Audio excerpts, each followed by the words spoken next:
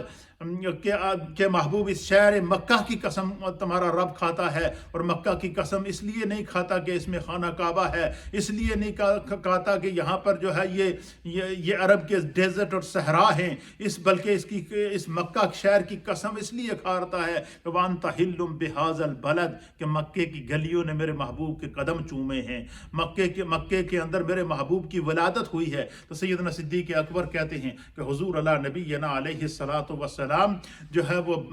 بار بار خانہ کعبہ کی طرف ہجرت کے دوران پلٹ رہے، اور اس وقت تک حضور علیہ الصلوۃ والسلام پلٹ کر خانہ کعبہ کو دیکھتے رہے جب تک خانہ کعبہ نظر آتا رہا۔ پھر ایک ایسے مقام پر پہنچے کہ سیدنا صدیق اکبر کہتے ہیں کہ وہ پہاڑی ہے، اور اس پہاڑی سے اگر حضور نیچے اترتے تو کعبہ آپ کی نظروں سے غائب ہو جاتا۔ پھر وہاں کھڑے ہو کر میرے مصطفیٰ نے پھر کعبے کی طرف دیکھا، پھر اپنے رب کی بارگاہ کی طرف، آسمان کی طرف اپنے سر کو اٹھایا، اور اللہ کی بارگاہ میں ہاتھ بلند کر کے میرے مصطفیٰ نے دعا کی، اور وہ دعا جس کو سیدنا صدیق اکبر بیان کرتے ہیں کہ حضور علیہ السلام نے دعا کی کہ بار الہ، میری قوم کے لوگوں نے مجھے اس شہر سے نکالا ہے جو مجھ مصطفیٰ کو سب سے زیادہ محبوب تھا۔ اس شہر میں پیدا ہوا ہوں، اس میں حرم پاک ہے، اس میں خانہ کعبہ ہے، اس میں طواف کرتا تھا، اس میں تیرے گھر کی زیارت کرتا تھا۔ آج میری قوم نے مجھے ہجرت کرنے پر مجبور کر دیا،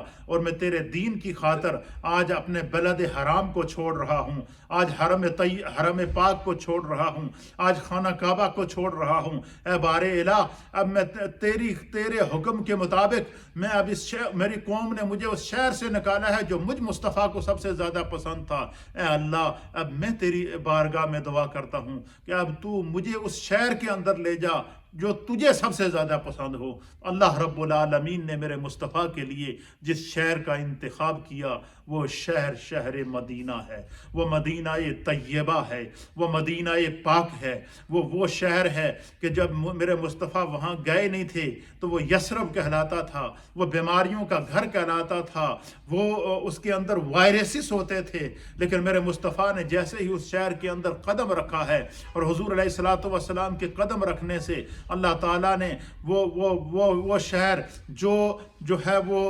یثرب ہوتا تھا، بیماریوں کا گھر ہوتا تھا، لیکن جیسے ہی میرے مصطفیٰ نے مدینے کی مٹی پر قدم رکھا اور مدینے کی زمین نے میرے مصطفیٰ کے قدموں کو چوما، تو پھر اللہ تعالیٰ نے مدینے کی مٹی کو خاک شفا بنا دیا، وہ یثرب سے مدینہ بن گیا، وہ رحمت والا شہر بن گیا۔ تو اعلان نبوت سے پہلے کی جو رحمت عالم کی زندگی ہے اس میں چیلنجز ہیں، اس کے اندر شرک کی بے کونی ہے، اس کے اندر لوگوں کو شرک سے اللہ کی طرف لانے کی تعلیمات ہیں، اس کے اندر اعلان نبوت ہے، اس کے اندر لوگوں کو دین کی دعوت ہے، اس کے اندر ہجرت ہے، اس کے اندر طائف کے مقام پر اذیتیں ہیں، اس کے اندر طرح طرح کی تکالیف ہیں، لیکن ہر تکلیف کو میرے مصطفیٰ نے برداشت کیا، اور اللہ نے فرمایا کہ اے میرے محبوب فَإِنَّ مَعَ الْعُسْرِ يُسْرًا إِنَّ مَعَ الْعُسْرِ يُسْرًا، کہ بے شک ہر تنگی کے بعد آسانی ہوتی ہے۔ جب میرے مصطفیٰ کفار کے مکی زندگی کے اندر اور اعلان نبوت سے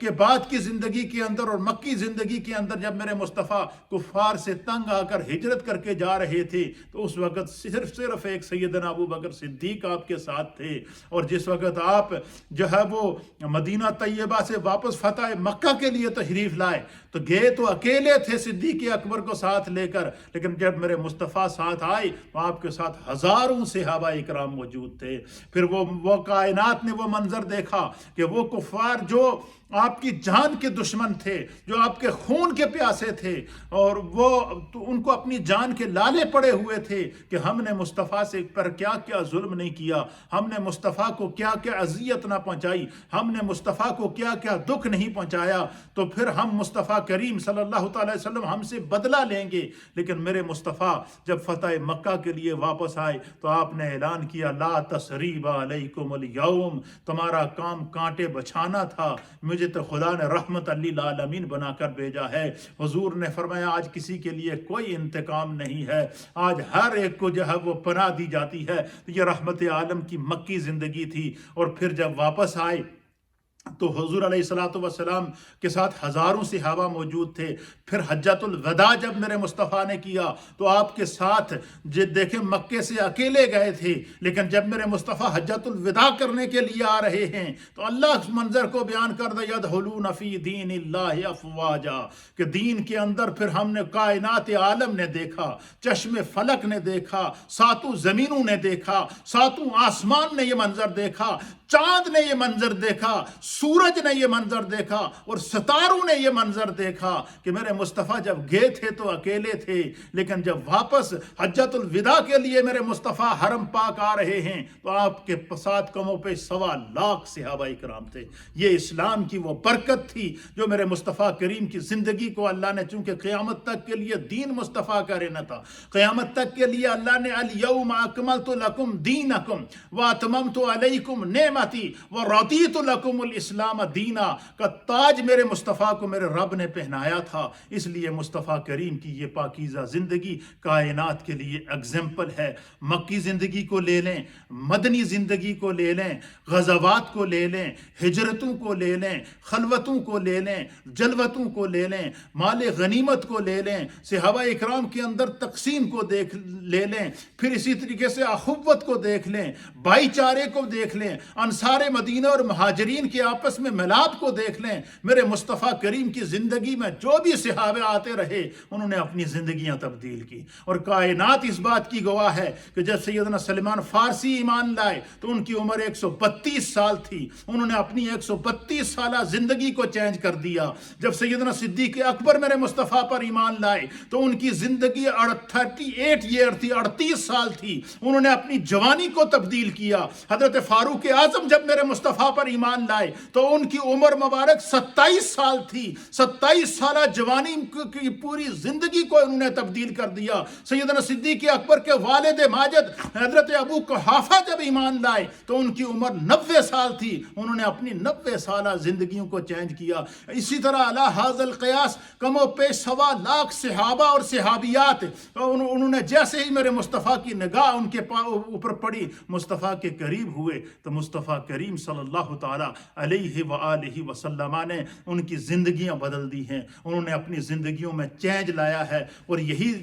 اللہ تعالیٰ نے آپ کی میرے مصطفیٰ کی زندگی کو ایگزامپل بنایا۔ دیکھیں مکی زندگی کی جو تکالیف ہیں، مکی زندگی کی جو میرے مصطفیٰ کریم کو اذیتیں ہیں، طائف کی اذیت ہے،